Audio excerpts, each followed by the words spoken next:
Hey, I wanted to talk to you a minute today about the gig economy. What is the gig economy? It's basically the side hustle, side income economy that's become so popular today and age. I hope you're still listening to this ad because it's really important for me. I was in the network marketing industry for over 13 years and I had an incredible experience. I learned a ton of things, but there were many things about the industry of network marketing that I really didn't love. One of which was the overinflated products.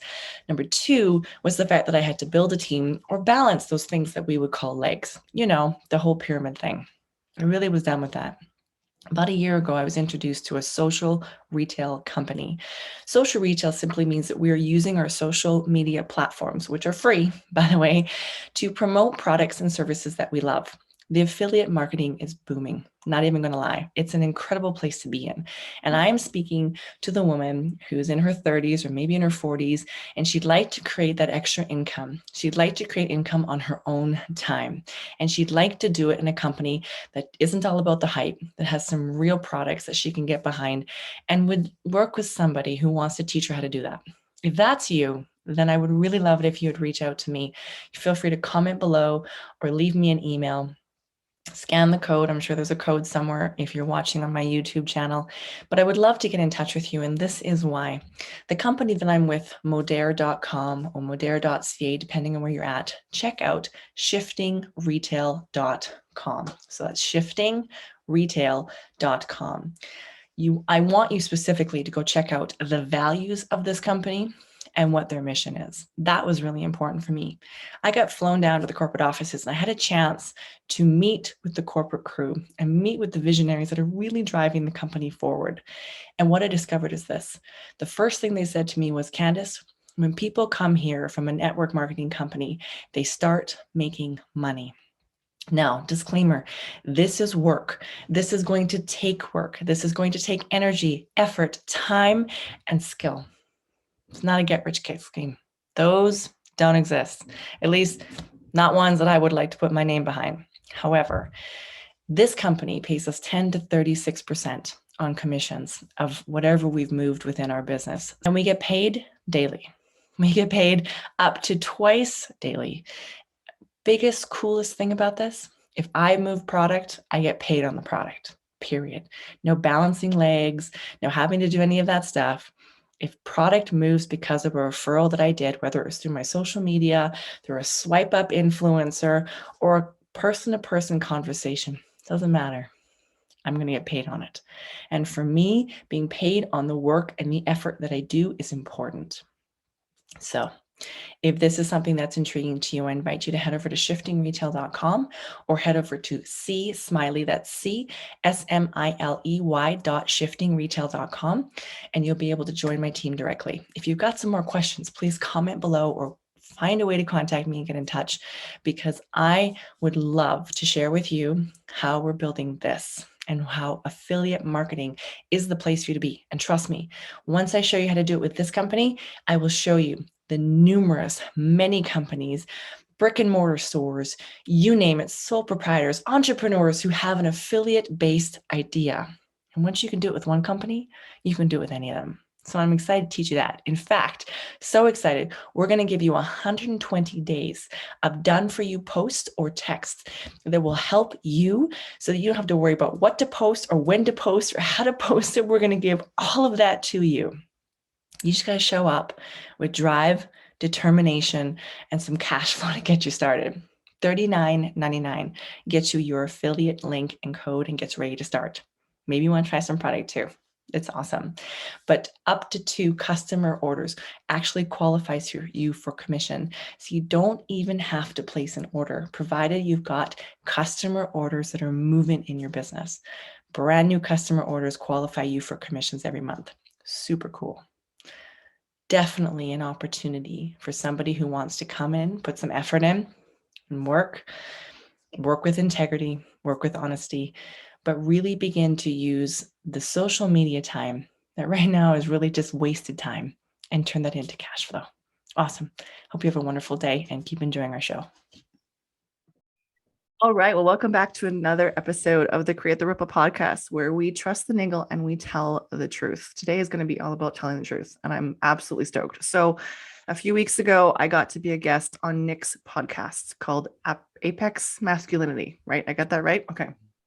And it was such an honor, Nick, to share space with you that day.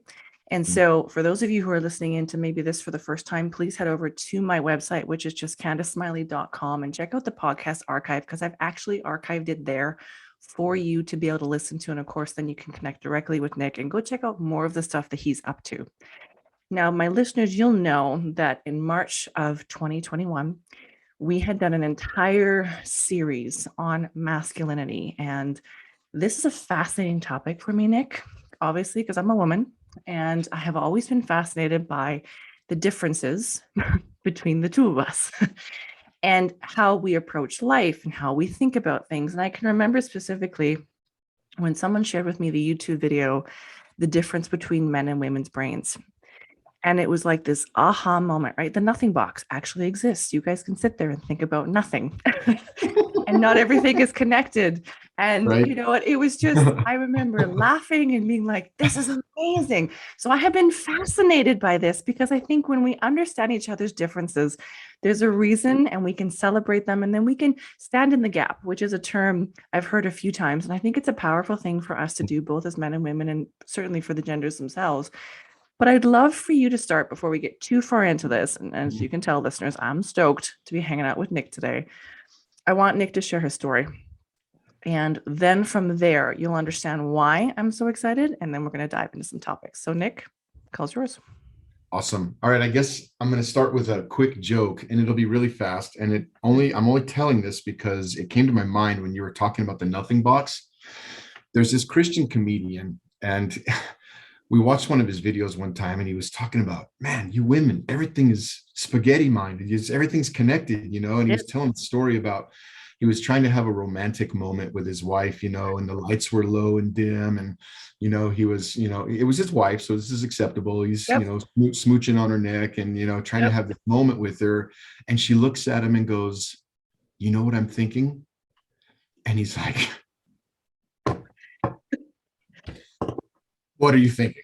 And she's like, if we folded the shirts smaller, we could fit more of them in the drawers. Yep. He's like, how are you there? We're here, when we're supposed to be here.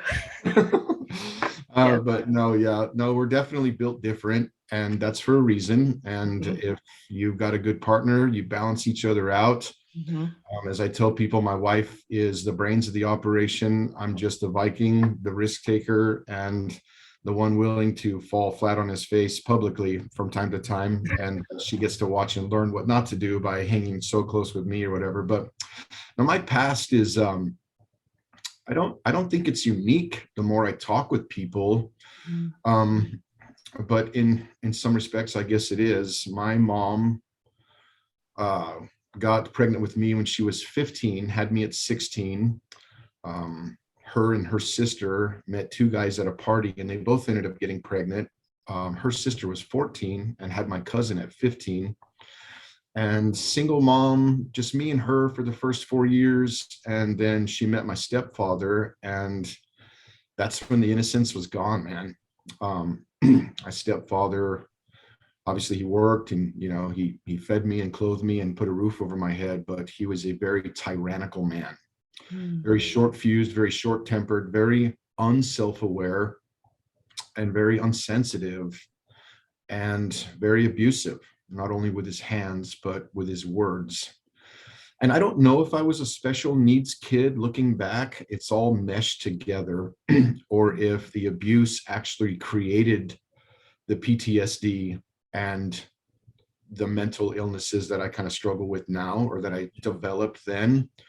But I remember, and I tell the story in the book, of being 4 years old, and my half sister, which of course his first daughter with my mom, was standing up in her crib, teething, crying, screaming her head off, And I had gotten in trouble at school, something very stupid, where you come home with a piece of paper that says you had been rambunctious in class, And I remember almost drifting off to sleep, and the door was like explosively kicked open, and I can still see the shadowy outline of his frame, belt in hand, seething with anger, and just I became the venting point for whatever frustration was going on in his own personal life. And he drank pretty heavy back then. He dialed it down as we got older as far as the drinking, but more, and I guess that was kind of the first inception moment of figuring out my place in a toxic family dynamic.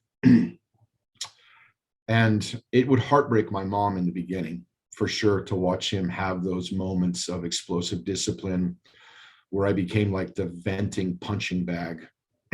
And over time, my mom kind of sort of adopted it for herself. And I became like the punching bag for both of them, not just physically, but verbally. And looking back, sometimes I wonder which was worse, you know, to having my dad's heavy physical hand, or my mom having my dad yell at her and scream at her and tell her that I was the reason for all the problems in our family. And my mom would like pack a suitcase with my stuff in it and throw me out on the porch when I was like 8 years old, you know, and I would just sit there in the dark and kind of cry and not understand, you know. But over the years, you develop neural pathways in your brain that tell you who you are, you know, whether it's true or whether it's not true, you know. And very quickly begin to believe that I was the primary cause for all the heartache in my family. Begin to believe that I was nobody and worthless, and very quickly grew up as a young man without self-esteem, self-image, self-worth. Didn't have a good relationship with my dad, so no self-identity. As men, we gain our self-identity from the masculine influences that we grow up with in the home. And when that's toxic or not there, for guys that grew up in single parent homes with their mother, there's no sense of self-identity. So we don't even know who we are. Yep. And it creates a deep-seated pain within us that as a child or an adolescent, even as an adult, sometimes we can't quantify or pinpoint. Like we know there's something wrong, but we don't know why. And it really takes an awakening moment, I guess, to say, where you get hungry. You want to know why you're broken. Because if you're not careful, you'll spend the rest of your life thinking it's you. But beyond that, just because of life and times and the availability of illicit drugs and alcohol and illicit relationships, you know, and pornography and different things like that, we begin to involve ourselves in activities that take the pain away by releasing dopamine levels in our brain. And it becomes an escape. And in that moment, I remember just dealing with so many insecurities and starting the first day of school. And I was always a bigger kid. And if I would have realized that, I probably would have leveraged that to give me some courage. But even on the first day of school, I remember just having panic attacks because I didn't know anybody. Like, people are going to think I'm weird. I already think I'm weird. Like, there's something wrong with me. Everybody knows it. And you know, there's no way I can dress or do my hair to hide it. Like I'm out there, you know. And I ended up bumping into these cholo gangbangers in middle school. I remember I was 12 years old, and I was ditching school because I just couldn't be there. The anxiety was just too much. By that point, my mom and dad had been divorced, and I was living with my mom, so I wasn't so much worried about the discipline that much at any point, because moms don't hit as hard as dads do.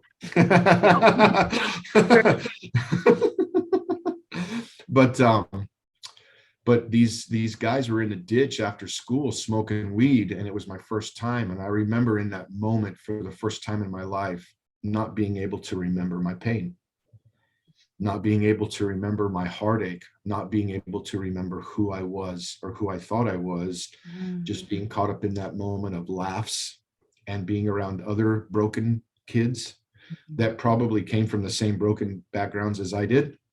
And in that moment, we were a support structure for each other, even though we were all broken. You know, the love and the acceptance and the support that we need.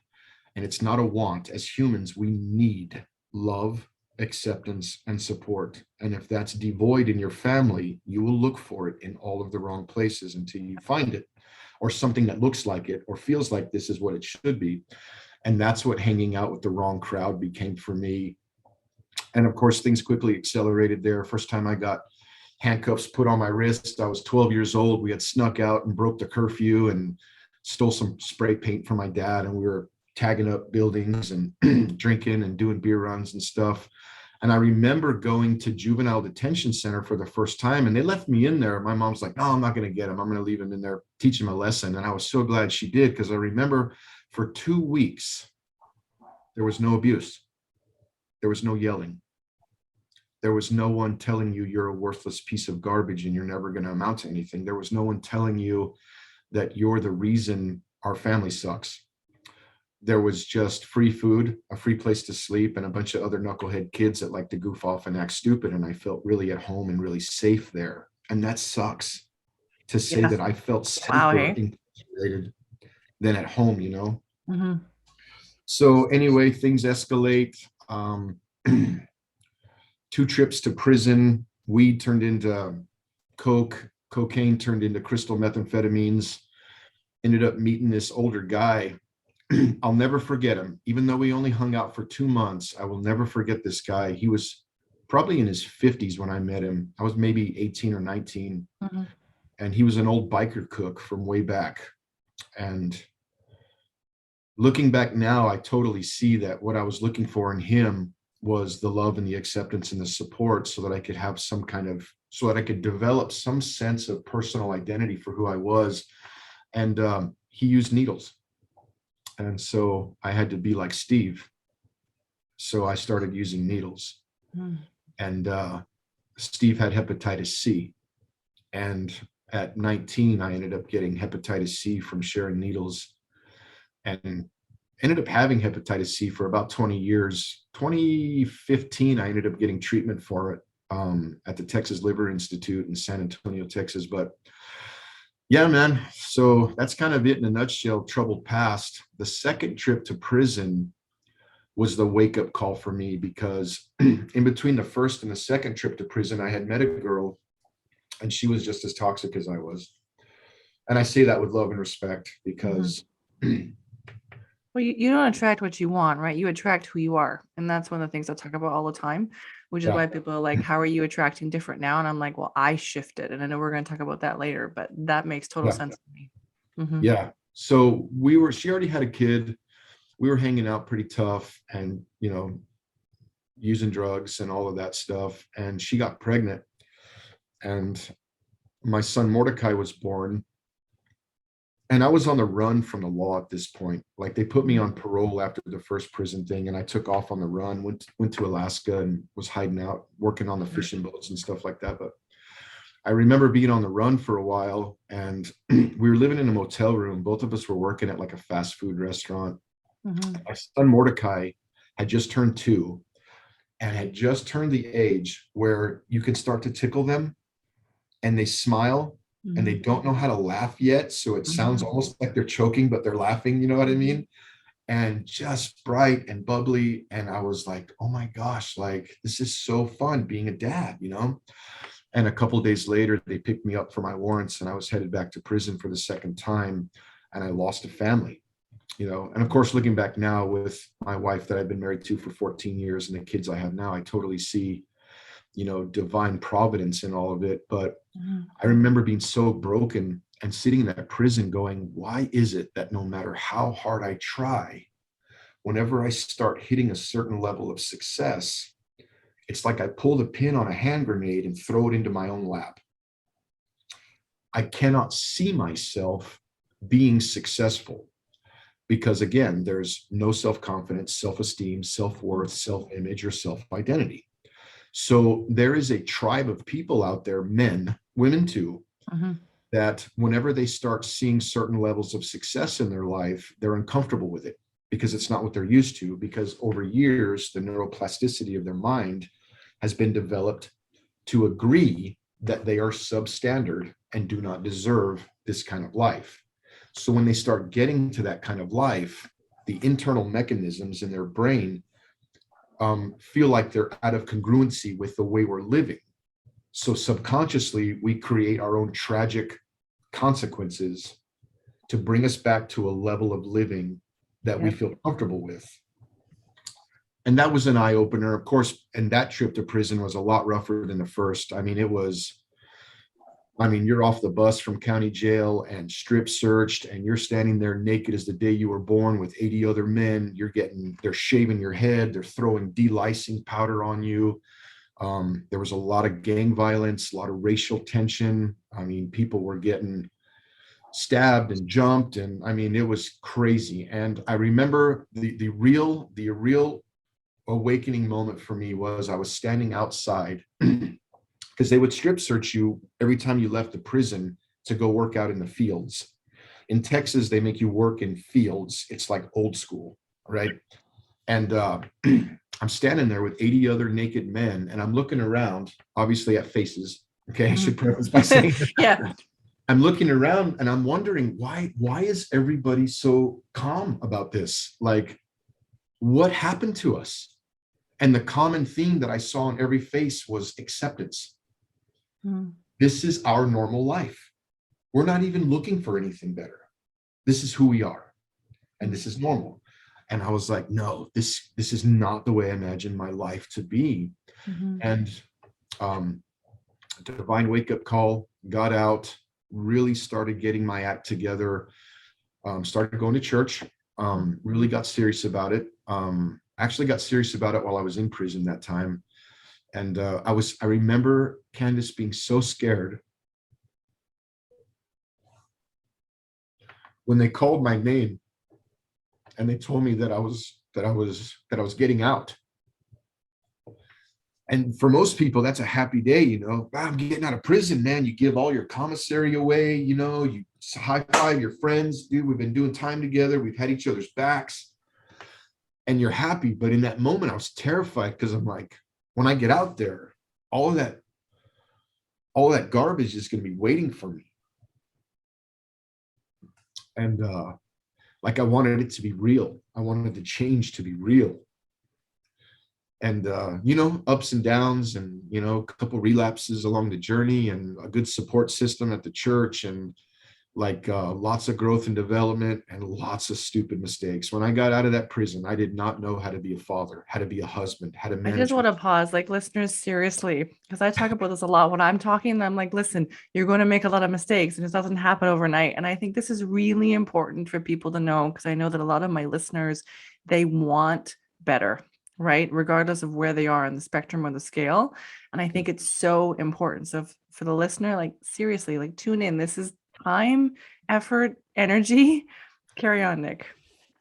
Yeah. Okay. And I know my situation might be a little bit more extreme from like maybe some of your audience, but the principles are gender neutral and the principles are status neutral. When you are ready to start growing and you don't know how to be a good husband, be a good father, manage your money, hold a job, stay sober, dream big dreams for yourself, any of that stuff, and you start trying, you fall on your face a bunch in the beginning. You know what I mean? And you have to be willing. And I write a story about this in the book where my daughter Julia, she's my middle kid now, and I remember when she started learning how to walk. You know, and for most kids, it's just fun. It's just fun. You know, they start standing up on the coffee table and it's like wobbly legs. And then they start walking to the edge of the coffee table. Then they look back at you like, are you with me? You know, like, are you behind me? Can I do this? You give them that look of confidence and then they let go of the coffee table and they step out onto the unopened, dangerous area of a padded carpet, right? Yeah. And they get 3 or 4 steps in and wham, right on their tail they go, you know. And most kids just get up and it's no big deal. But I remember my daughter, Julia, after a couple of weeks of that, she would just sit there with her head down with this so sad look on her face. And she would look up at me like, is this my life forever? Like, why do you guys get to walk? And I can't. And there was a moment where like, you could tell she was wrestling as a 3-year-old with the idea that her circumstances right now would never change. But of course, tomorrow's a new day and, you know, you get up and try again. And over another couple of weeks, she learned how to walk and she hasn't stopped since. But it's the same kind of scenario. Like when you start trying to be a better man or a better person and you make mistakes, you have to get to the place where you don't let those mistakes define you. You don't let them determine you don't let the mistakes of the past or today determine the future or tomorrow. You know what I mean? And it sucks because some mistakes are worse than others, like we hurt people and we don't mean to, we hurt ourselves. We go around the same damn mountain over and over again, and things that would normally be a red flag for someone else, and they'd go, wow, that stove is hot, I shouldn't do that again, and they never do. Some of us have to like touch that stove 6 or 7 more times just to learn, but ultimately, man, so yeah, a couple years of that. My wife and I were heavily involved in ministry. We've done pulpit supply, youth ministry stuff, involved in our church. I started coming to North Dakota to work in the oil fields because, again, 8th grade education with 2 rounds in prison. I don't have a college degree. I don't have a trade school thing. I don't have any of that stuff. And this is where I found to be the most lucrative for me. But I remember coming to a place where I was like, you know what, it's time for me to start investing in the people I care about. And I didn't realize it then, but that's what a man does. You get to a spot where you don't necessarily give up on your dreams, but you better damn sure figure out how to incorporate your wife and your kids and the people you love and care for so that they can achieve their dreams, because you don't want those people just riding with you while you chase your dreams and stuff all alone, because that builds resentment in your partner. So I put my wife through school, and I say that tongue in cheek. She did all the work, but I kind of financed everything while she did it. And now we're up here in North Dakota, and she's a 1st grade teacher at a Christian private school, and I'm an oilfield dog. I just do whatever they tell me to do, but we do really well. We just bought a very nice home. We got 2 really nice vehicles. Our kids are healthy emotionally. And I'm still me, and there's still dark recesses and dark corners deep in there that I don't want to say they'll never heal, but sometimes I wonder if they're supposed to, or if that's just part of who I am, and that's what helps me help other people. You know what I mean? By being able to have those experiences, I can now reach out and help men with theirs, kind of a thing, I guess, if that makes any sense. It does. And I know you and I had talked about, some of that kind of stuff when I was, a guest on your show. And it's not always, the circumstance, right? We talked about, being disciplined, right? Those that the big guy upstairs really loves. We often get disciplined on a different level because the impact, right? Great responsibility, great leadership. Those things go hand in hand. And, you had a couple of awakening moments, but you also have this really interesting self-awareness, which I know for myself has made such a huge impact in how I've dealt with a lot of the things that I had been dealt with. And when I said, hey, this is the way it is, there needs to be some radical acceptance, there needs to be radical forgiveness. And a lot of that was saying, I know how I contributed, to this. And so I want you to talk about that self-awareness, because I know that's a huge piece about how you went from where you were to where you are now, which I think is fascinating. Sure. So this is where the gray area of the awakening moment and self-awareness kind of overlap, because you have to get to a place where bitterness cannot be a part of your life. So when you look back and you start realizing, wow, hold on a minute, I am not the inception cause for these problems. Like, somebody that should have loved me unconditionally and invested into me, didn't, and dropped the ball. And now here I am, a grown man, trying to figure all of this out, and it's difficult. It's very easy in that moment to blame shift and play blame games. And you know what, that person hurt me, and this is why I'm the way I am. And I don't care, like, you made this monster, so be it, kind of a thing. We have to realize that entertaining bitterness towards those people is actually going to be more harmful for our personal growth and development than for our good. It's like drinking poison, hoping that those people die. So we have to let bitterness go. We also have to get to a spot, I think, as men, because I remember 20 years ago, if somebody would have told me everything that would have been involved to get from where I was then to where I am now, I would have said, that sounds painful. And it is. We have to get to a place where the pain of staying the same begins to outweigh the perceived pain that we think is going to take place to start making the changes, And, it's a tough, long road, but, and I wouldn't trade it for anything, and to have such a good wife at my back and stuff like that too. So the awareness, the self-awareness happens like when we come to like full acceptance with the truth that it's not personal growth and development and recovery and success are not exclusive to a certain group of people, right? So you look at someone and you go, you know what, that guy probably had a really good childhood. His parents were probably good to him. They encouraged him.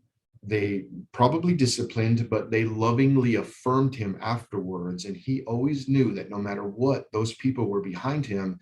And therefore, that's why that guy, has a business degree and has a successful life and doesn't seem to struggle with addictions or anything like that. and get to this place where we're like, but because I didn't have that growing up, I could never be that.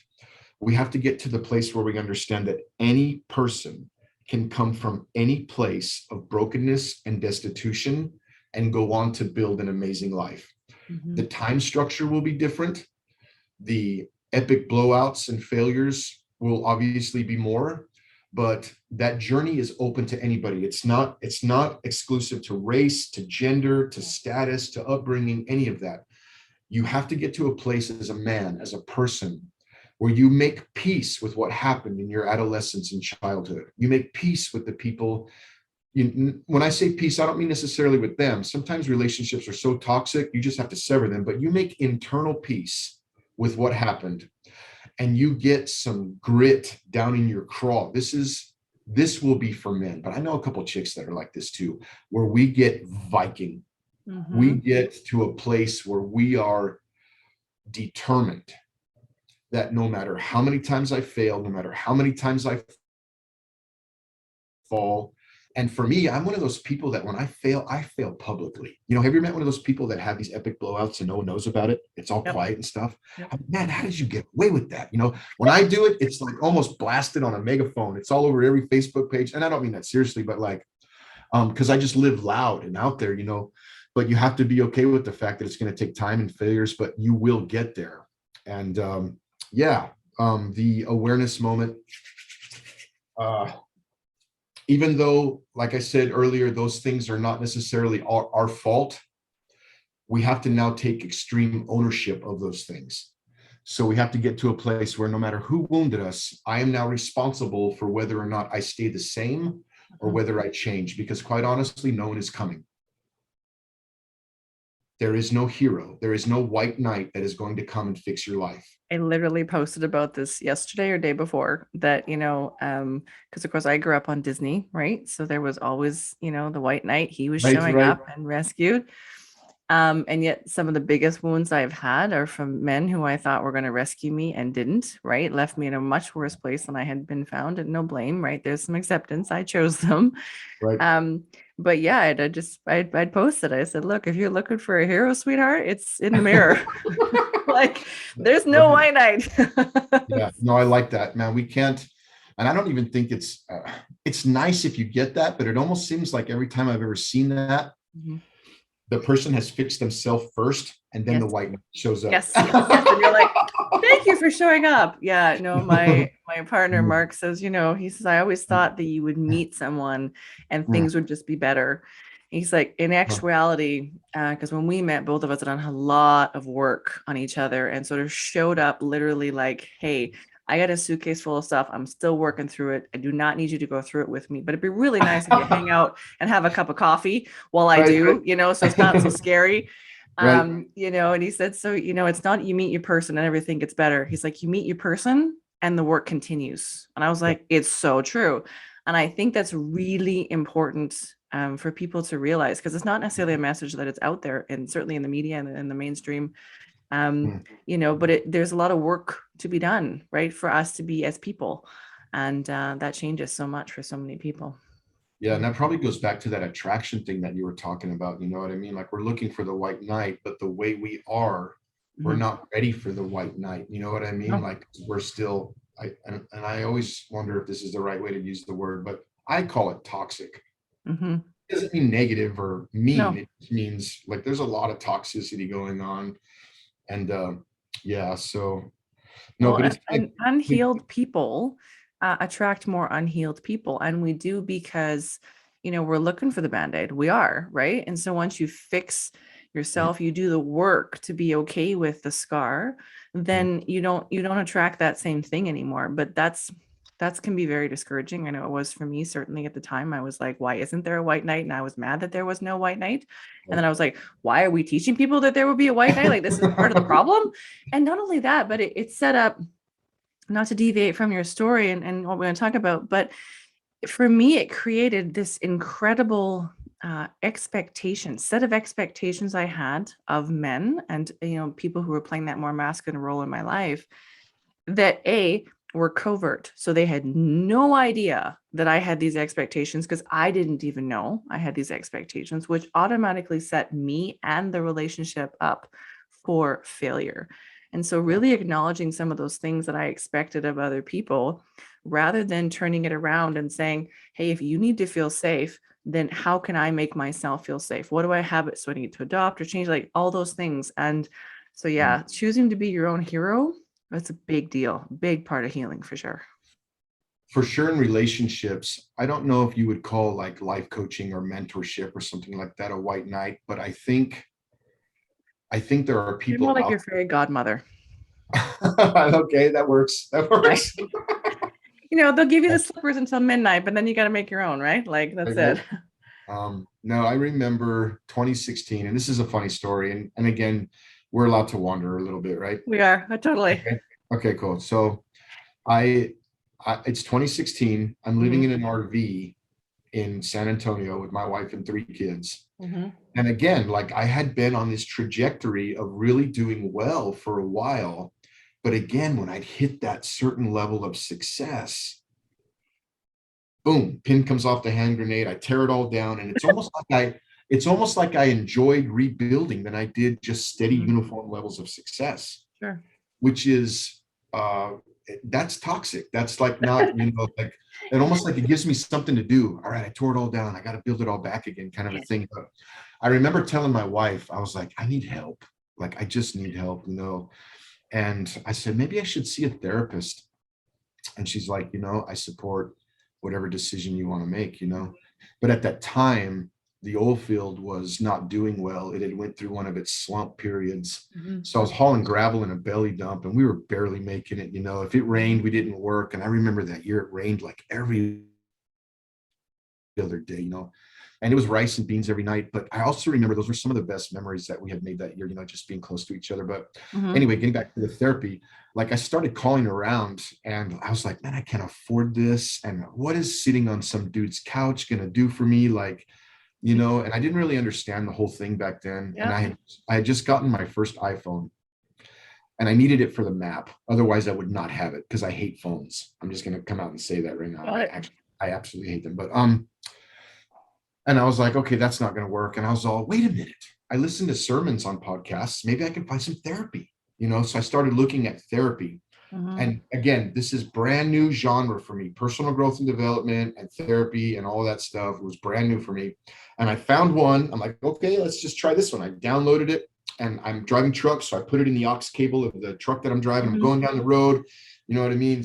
2-time convict, truck driver. And I'm listening to this and this esoteric man's voice comes on with this waterfall in the background and these tropical birds are chirping and he's like, you are a great person. People want to be around you. People like you. And I was like, what is this? Like, this is not going to work. Like, is this what personal growth and development is? It's almost like one of those things you put on when you fall asleep, just to let it go in your heart. Like, there was no connection to that whatsoever. But I didn't give up and I kept looking and I found this podcast called Knowledge for Men. And it opened the door, Candace, to a whole new world for me. This guy would have guests come on his podcast and they would talk about like living in their car to going on to being the CEO of a Fortune 500 vitamin supplement company, people that had been abused and abandoned as children that went on to like become Olympic athletes. Like he had UFC fighters on there share their story of how they were like abused and bullied as kids and how they leveraged those tragedies and that trauma to give themselves the fuel and the fire to say, never say die. Like I'm building and get out of my way kind of a thing. And for men, that's kind of what we need. We need something that's rough and like, Yeah, you do. you know what I mean? Like, I don't know if you've seen that movie 300, you know, but like King Leonidas, we need to get behind somebody, you know what I mean? Like we need that, we do, you know, that testosterone thing, I don't know. But anyway, but it really began to help me. And I got to the place, so that was 2016, and I'm listening and I'm listening and I'm listening, and then he'd have a guest on, and then I'd go to that guest's podcast and listen to him, and then that guy said he was on a TED Talk video, so I'd go to YouTube and listen to that, and then this guy said he wrote a book, so I started reading books. And I'm telling you what, you can rebuild the neural pathways of your brain to go from that place of destitution and brokenness to really truly begin to believe that you're unstoppable. Yeah.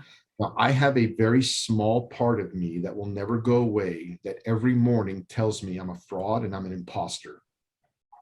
But I have applied what I've learned over the years to the point where I have gained a sizable resume of accomplishments and successes to where I can tell that voice, you know what, there's this much truth to what you're saying, but look at this, I have built an amazing life, you know, and it helps. And I got to the point last year where I was like, you know what, it's time to start giving back, because the danger is for anybody on your audience that's into personal growth and development or just wanting to become a better person, we can listen over and over again to the podcasts and the books and the YouTube videos, and we can get stuck in a place of consumption without action. And it's time, maybe this is a word for somebody that may be listening, where it's time to start building your life. You can continue to listen to your podcast. You can continue to listen to your podcast on business development or starting your own, you know, e-commerce business or, you know, whatever it is you're wanting to try and do, but you have to get to a place where it's time to, it's time to get busy. You know what I mean? And I want to see men get to that place. I want to see everybody get to that place. You know, I want to see us get But the there's last. certainly a man thing to it. And this is one of the most interesting things for me. Because a lot of my mentors were men. So very action focused. But there's something about that, because when you take action and you put it into play and put it into practice, that's when it really, you know, shifts from here down into, you know, making those changes. And there's nothing worse, at least for me, these people who live constantly in their personal development and think they've got it all together. And then you look at their life and you're like, when are you going to start actioning Right. some of that stuff, right? Like follow mentors who have the life that you want, because they're the ones that have taken that from I heard this to now I'm implementing it. And that's when the real learning happens, I think. So is that part of the building of a legacy for you? Because legacy is, I love legacy. Like that's a brilliant word, right? We create our world with our word. And, you know, to build a legacy is a big deal. And I mean, I think about that a lot, right? Obviously, we know that for people listening in lifetime, I'm literally waiting, you know, to have another baby. And I think about legacy a lot now that I'm a mom, because I'm like, what am I leaving behind? Not just in my own life, but also, you know, in the world. How am I making an impact, as small as it is, right? Which we don't think we can have an impact, except, you know, then I'm reminded of, you know, those funny things you find on social media. You forget how small things matter until you have a mosquito in the room with you, right? And then you're like, no, small things do matter, right? Especially when you try to sleep.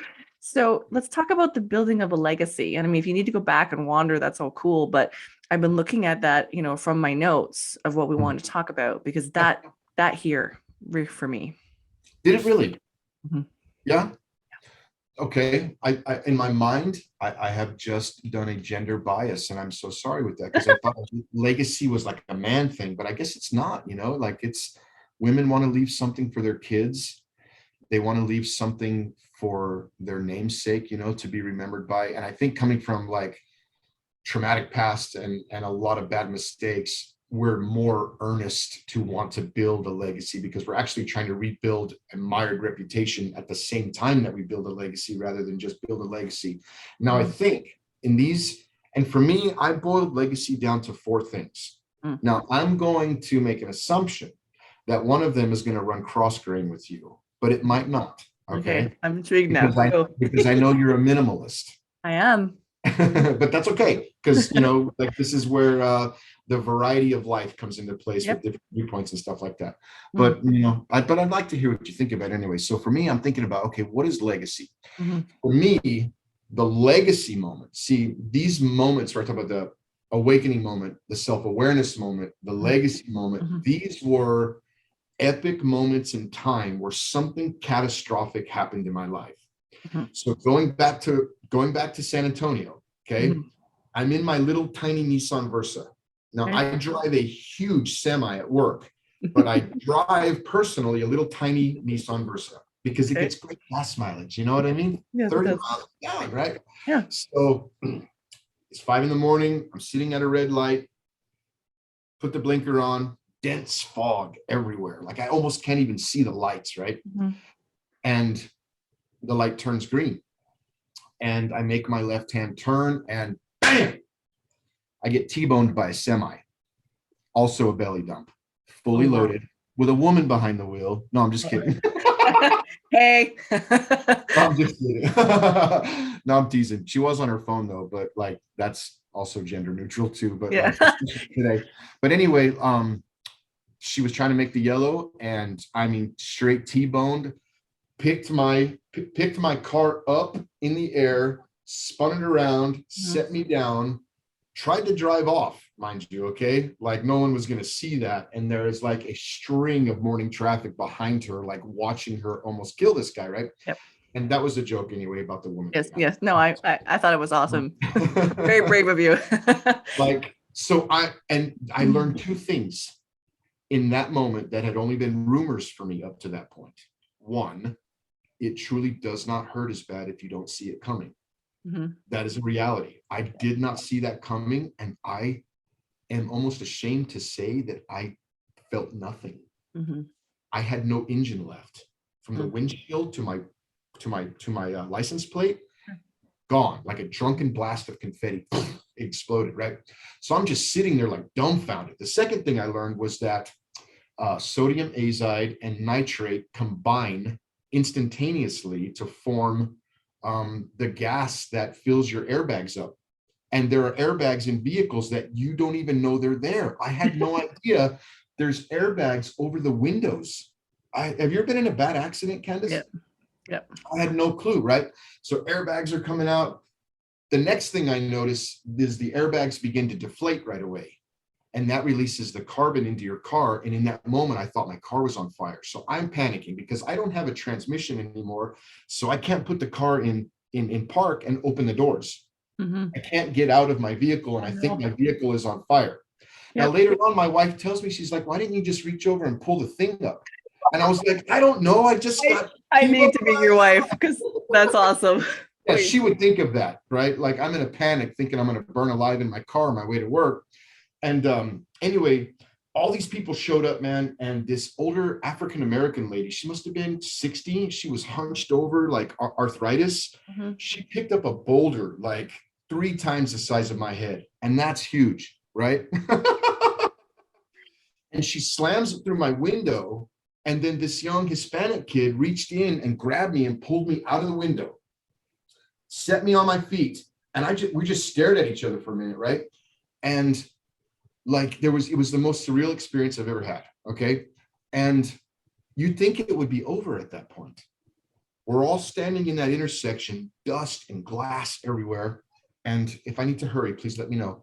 But another young girl was coming the other direction on her way to work and didn't see all of us there until she got right to that intersection. So she locked the brakes up, spun her car in donuts, and it was coming right at all of us gathered in that space. People were literally diving out of the way to avoid being run over by this girl in this Lincoln Town car, right? And I'm like, and she stopped like just a few feet from me. And I'm still dumbfounded from the first accident. And I'm like, Yeah. it tried to get like death tried to claim me twice that day. Mm-hmm. So seconds later, I'm in a neck brace. I'm in the back of an ambulance. I'm laying down on the gurney. And I had this sobering thought. Mm. What if that had been the one? What if that had been the final punch of the time clock where we check out in life Mm-hmm. and leave nothing for anyone except memories, photos, and a painful life experience that is the most difficult to recover from? Death. And in that moment, I was going over in my mind, I had no retirement, no life insurance, I didn't own anything. I hadn't built anything. I wasn't the worst person that I knew, but I certainly wasn't the best version of myself. And I would have left my family just destitute in that moment, right? And that was the legacy wake-up call that got me to start thinking about what legacy is. So I boiled it all down for people that want to see it this way. Legacy is a four-legged table. The table is your life. The four legs that support your legacy are, and I'll read them off, what we acquire, mm-hmm. who we become, inward, what we accomplish, outward, and who we influence. For me, that's legacy. And when I think about building legacy, I think about the acquirement of things. Now, this is where the whole minimalist acquiring possessions thing, there's that clash. But let me explain why. When I lived in that RV, my neighbors were 3 feet from me, right? I now have, no bragging, please don't see it that way. I promise it's not that. Sometimes I'm nervous about the fact that I just signed a $250,000 mortgage on this piece of property that has this huge trampoline, these canoes, and my daughters have turned my backyard into a watering hole for mud pies. And they have these funerals and they'll go out there and they'll bury their Shopkins and their My Little Ponies. My kids are weird, but they have the room to do that. Like they can go out there and play. But all my life up until now has been renting from someone else and not owning anything and not being able to give my kids space to go and have like this, you know what I mean? And I think about acquiring things like being able to purchase tenure at college for my kids, so that it's a competitive market out there, so that when they get out, they can be head and shoulders above someone else and be able to be successful. I think about taking my kids on overseas trips and getting them exposed to different cultures so that they can become cultured themselves and be more socially adept in this world that we live in, right? It's not acquiring things from the sense of greed. Like, look what I have, I'm competing with the guy next door kind of a thing. It's acquiring things so that I can enjoy my life and provide the best enjoyable life as a man, as a husband, as a father for the people that I claim to love and care for the most. Well, we're on the same page in that, right? So I've often said that because I shrunk my life, because I choose minimalist, and actually a word I love even more that I was recently introduced to was an essentialist, is that I can do less, but better.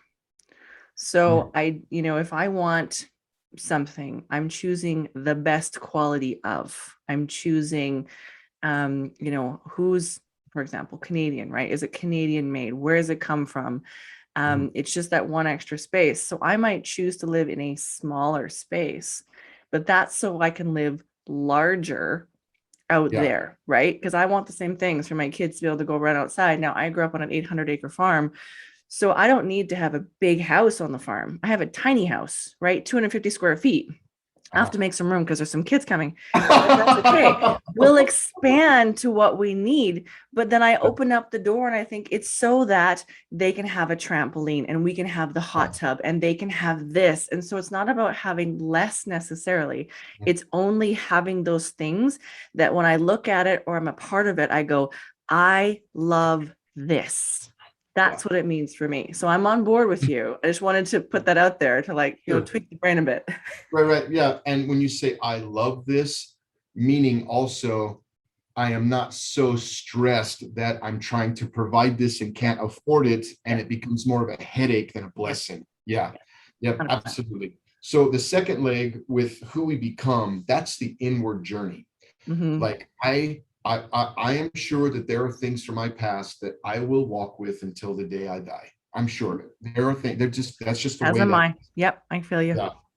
But that doesn't mean that I just give up and not try to be a better father, be a better husband, be a better employee at work, be a better friend. You know what I mean? Find a way to reinvest into other people and make a positive impact on the planet, because I'm growing and maturing to a place where it's now bubbling out of me like a sponge. When you squeeze it, it just comes out.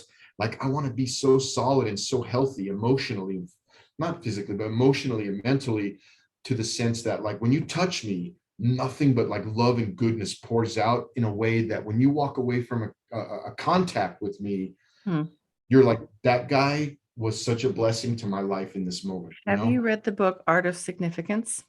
I guess I haven't. I'm going to write it down though, because I love to read. I'm trying to remember who the name of the artist is, and Mom Brain's artist. The author is Mom Brain is definitely a thing. But look up The Art of Significance, and I will find it and send it to you if it legitimately is, man. Anyway, and for my listeners, I'll make sure I have that, in the comment section. But this is a book I read years ago, and it's had such an impact on me because, of course, there's levels of influence, like you're saying. And I would like a life of significance, right? We're literally, people say, I am better because I met you. And I agree. And for me, the very feminine words I would use is when I can have the microcosm that is here influence the macrocosm. That doesn't matter what's going on around, which is especially important right now, that in here is so good that and I mean, I've been going to things like acupuncture and stuff like this to support my body as I get prepared to give birth, which is a traumatic experience in itself. Sure. Powerful, but changing. And one of the practitioners, she practices a very simple breathing technique, right? 4 seconds in, hold for 4, right, out for 4. And every time she walks in, I literally feel myself go, oh, I'm so glad I get to see you today. And I don't realize how fast I'm going, how much I'm thinking about, how much I'm doing until I'm in her presence. And I've said that to her every single time. Thank you for taking the time to make this a part of your life. So again, I think we forget the potential impact we can have, right? I only see her for 45 minutes, and that 45 minutes changes the entire impact of my day just by that. I wish that there were more people like that, because even though, like, I'm going to assume, and I believe that you are that person also. She's that for you, but you're that for others. I try to be that for people in my immediate sphere and whoever I make touch from day to day. But even though I want to be that, I need that. Like, I need somebody in my life that I can just, like, you know what, I'm going to go hang out with that guy, because every time I do, like, I walk away a better person. And I'm thinking now about how to level up and evolve.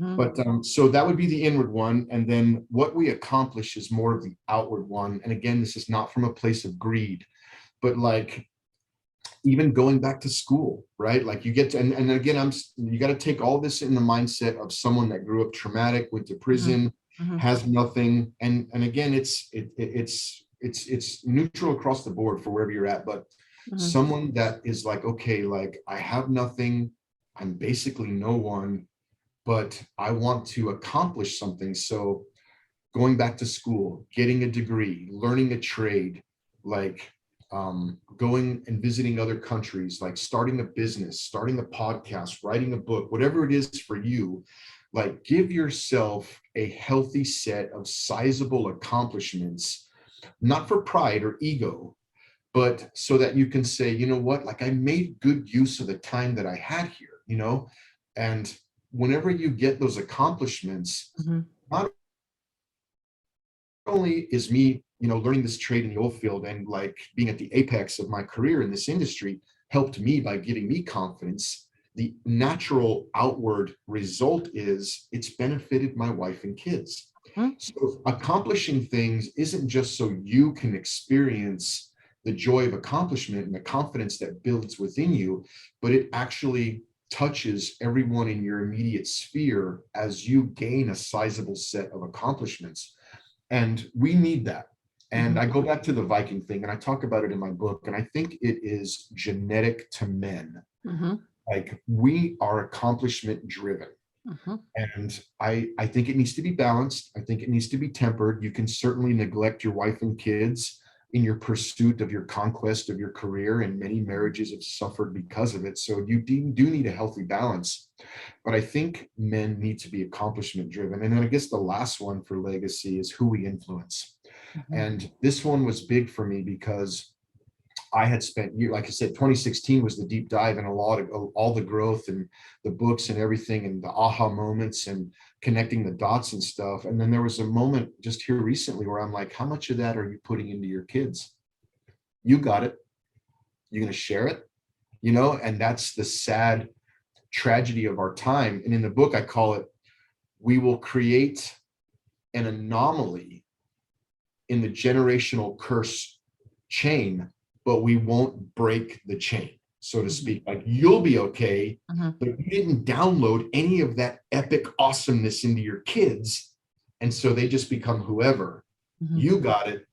You need to give it. We need to give it. We need to make sure that we are taking our parenting seriously.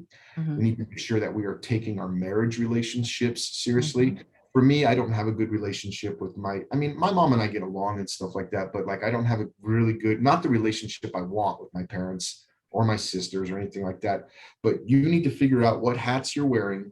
You know what I mean? And if you claim them, then those are the investments that you need to make back into people to influence them to be the best versions of themselves. Something I've been thinking about as you've been talking, it's come up a few times, so I'm a farm kid, and there's been a big difference, I think, in the boys who became men who grew up working alongside of their dads in the field, right? They had time, and my brother was one of them, right? My dad talks a lot about, he lost his dad a couple of years ago, and he missed that camaraderie, right? The male thing. They'd go out and they'd work with their hands and they'd do the accomplishment. And I've often thought about how many lessons were passed on that maybe my brother knows about or hasn't think about. But of course, I'm expecting a son. And one of the things people have said, well, what are you going to do about, some of these ideas you've got? Like, how are you going to pass them on? And I'm like, not necessarily excluding, my partner, Mark, who's got his own mission, but I'm like, I'm sending them outside with my dad. Like, this worked once and worked really, really well. Worked for my dad, worked for my brother. I'm sending him outside to go and work with grandpa. Right. For multiple reasons, right? I want them to go fall out of trees. I want them to go and try things and experience those different things. And I think about, we've lost that because not only have we lost family over the last few years, right? And you're right, parents have a harder time taking them seriously. I mean, you need two incomes to run a household these days. There's lots of things that come up against the family. Yeah. But how much of an impact, right, was there? Like you say, like back in the Vikings, where the men raised the men. There was a reason why, it was, and how do we come back to that in 2021? How do you take that so seriously? How do you create that space for the next generation? Because you're right. We have to stand in the gap for them too, and make sure we're downloading these lessons to say, hey, I learned this. I'd love it if you could learn it now without having to go through the pain that I did. Yeah, I think for guys that grew up with a dad in that scenario, it'll be much easier for them because they experienced it. So they're going to remember that, and it'll be like, oh, I got to do this with my kid. For guys that didn't have that, they have to come to the conclusion that it's needed and then look for ways to bring it in. So like in America, like anymore, they used to have parent or kid work day where you got to take your kid to work and stuff. But now, because of like lawsuits and liability and insurance, like you can't find that really anywhere anymore. But I work at a place where I can do that from time to time.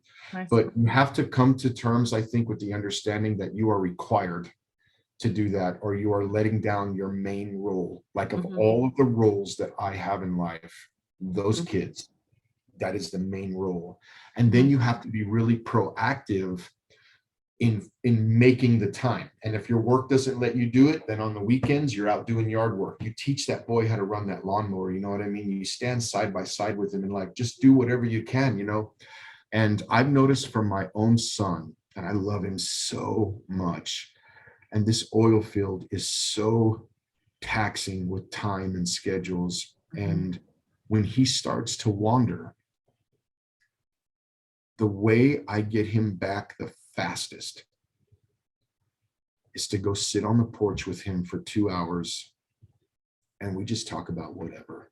Mhm. And those boys need that time. I think the hard work, like you were talking about, definitely adds a multiplicity of other lessons that will benefit them greatly. But I think just one-on-one connection. I'm looking at you, you're looking at me. You know, in this moment that my focus is completely on you. Mhm. That's all it takes. And it'll be awesome for weeks. And then when I get so busy and neglectful, it happens. I'll be honest, right? Trust and niggle, tell the truth. It Yep. happens. It happens. And I sense him wandering. Yep. I have to remember, you know what, like just the other day, I took him to work and we worked for a couple, 2 hours sweeping floors in the shop. And then I took him out for breakfast and we went and had some pancakes and eggs and stuff. And when that was over, there was such a warmth of intimacy between him and I that I had noticed was waning. Mhm. And I got to do it with my daughters too. I think the Mhm. sons need it from dad more. I don't know, but like the daughters need it for I think sure. you just need it because I mean I know that my dad and I used to go up to one of our favorite places to my place. I've traveled all over the world and I'm like my favorite place is in my backyard because and largely because my dad would take me out there and we'd hang out and listen for the grouse and watch the deer go by. And there was no agenda, but he let me talk. And Yeah. you know, we talked about some big things and he told me the truth. I mean, there were some big things that happened in my life.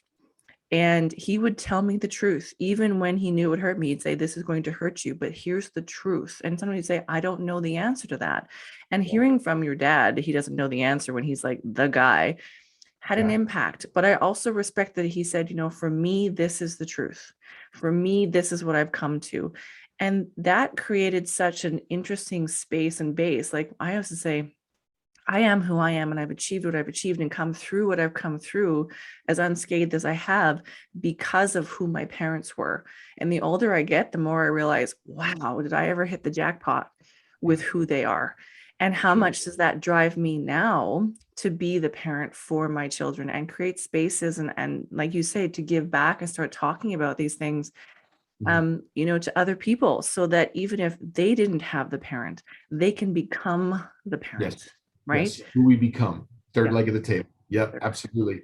So I commend obviously yourself and anybody in this space trying to accomplish this, because if we move the needle Mhm. even a percent, then we are the people that have done the greatest work in our time. Yeah. So awesome. Cool.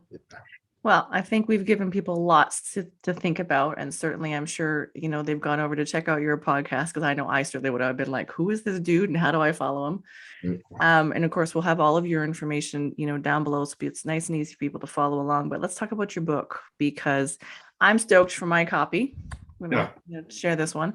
But let's talk about that because that's important. Sure. Yeah. I started writing it a year ago, and I guess it's the conglomeration of all of the information I've learned on the deep dive of personal growth and development that started basically in 2016, wanting to know why I systematically self-sabotaged. Like, what is the reason? We're going to have you back to talk about that because I would say I have detours in my life and I have Okay. often like pulled the pin. I'm like, I'm done with this. And I just like blow it up. And I also like building. I like starting things. I like finishing. I don't love the middle. And so I've had to be really careful now about what I start, knowing that it's harder for me in the middle ground. But so I'm going to have you back to talk just about Sure. that because I think that's what the book's about, basically. okay, cool. So we'll talk about your book. Carry on. Yeah, so it's available on Amazon. It's available on Barnes and Nobles, all online platforms. I wasn't cool enough to get picked up by a publisher, but I'm basically mailing the book out to prisons all over America. I've sent a couple to the UK and Australia and stuff like that, just because it's an English book, you know. But I just want to help men understand the why behind why they're broken and give them actionable steps to start building an amazing life. And yeah, I may never be Stephen King and write 4 books a year and make tens of millions of dollars, but I'm already getting feedback from wives. I'm part of this Facebook group, Wives of Convicts, something or other. Okay. And I put a blast out there. If anybody has a loved one doing time, send me their inmate number, prison address, and I will mail them a copy of the book. And like a bunch of them started sending me addresses, and I get discounted author copies, so I mailed them off. And they're already writing me back telling me their husband loves the book and they're really enjoying it. So it's I'm I touching. think that sometimes, especially for someone, certainly for yourself, for myself, and, maybe for the person listening, Mm, one of the reasons why we go through this and then we find the courage to talk about it is because our story can become the roadmap for someone else. And I yeah, think that that is so important. And I think that's what you're doing with your book. So kudos on that. This can be the little kick in my pants to get my book done, because I'd like to do the same thing, to be able to say, hey, and largely for women who are in abusive relationships who don't know how to get out, because I mean, there's certainly challenges on either side of that, sure. but to be able to take their lives back. But Nick, thank you Yeah, it's been for awesome. showing up today. This was fun. Yeah, no, I enjoy it, man.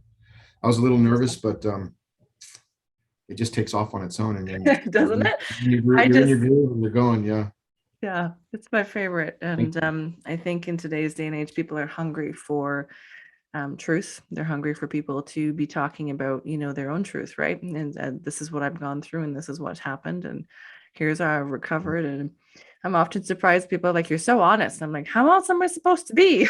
like, like that's part of the message. But anyway, and Yeah, to my listeners, if you've gotten some value out of today, and I know you have, again, we're going to have all of Nick's information down below, so you can go through the comments and check those out and follow him. I would highly encourage you to. I have now become a happy subscriber and tend to continue to follow along. And I'm sure, as I said, Nick, we'll have to have you back for another episode. I love the encore episodes because people have already sort of gotten to know you, and then we can really start to do the deep dive on really what's impacting us. yeah, But thank you. Thank you so yeah. much. I usually leave space at the end to say, is there anything you'd like to leave the listeners with? And I'd love to give you that opportunity right now as we wrap up. Yeah, no, just really quick, I would say anyone can come from any place of brokenness and destitution and go on to build an amazing life worthy of respect and admiration. And I would encourage anyone, regardless of your past, your upbringing, your traumatic experiences, to get to a place where you get off your blessed assurance and start building your life. Mm. Build the life you want.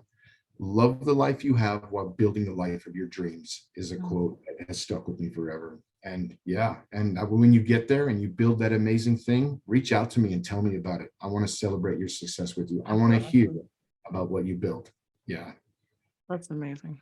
Well, again, thank you, Nick. I really appreciate your time today. And for my listeners, you know the drill. Like, love, share, comment, subscribe. It really does make a difference when we're out here sharing these stories and making an impact. And if you enjoyed what you hear, leave a review. It does have a huge impact on who else might get to hear this message today. So thank you so much. And to the rest of you, we'll catch you on the flip side. Are you looking for a simple, easy weight management solution? I thought you might be. I know I was. I also wasn't interested in something with a ton of gimmick without any science behind it, which I know a ton of companies have. The company I'm about to share with you actually has 12 of their own clinical studies. And for me, with my science-based background, I needed to know that. I also needed to know the product worked. And so I was introduced to the group that, however, had 125,000 members in it, all supporting amazing stories of weight management, weight loss, hair regrowth. Oh my gosh. Not surprising though, considering the product itself has won numerous awards in and out of the nutraceutical industry, which I think is pretty incredible.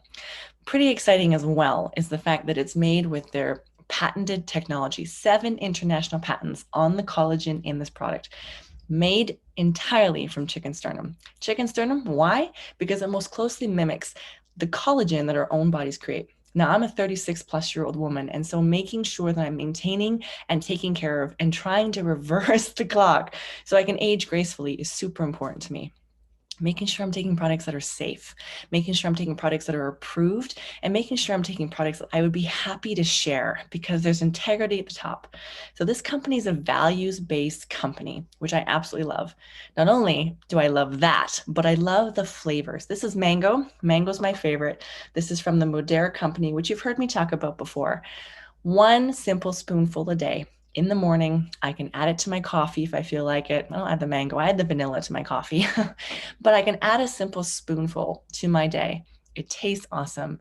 It tastes amazing. And it's helping my body to maintain the figure that I've worked to get to. Why not? Now, if you're looking for some weight management, this is going to help curb appetite. It's going to help your body to function as best. And we know that when you do something like that and you make wiser choices, your body says thank you. This is part of an entire system called the Lean Body System. I will make sure to post information for that below, or you're welcome to scan the QR code, which I know is going to be somewhere in the screen if you're watching this on YouTube. If not, head over to modere.ca. That's MODERE, modere.ca, or modere.com, and use code 5579027. Again, 5579027 to save $10 on your next order, regardless of what you put in your cart. Thanks so much. Have a great rest of the listen.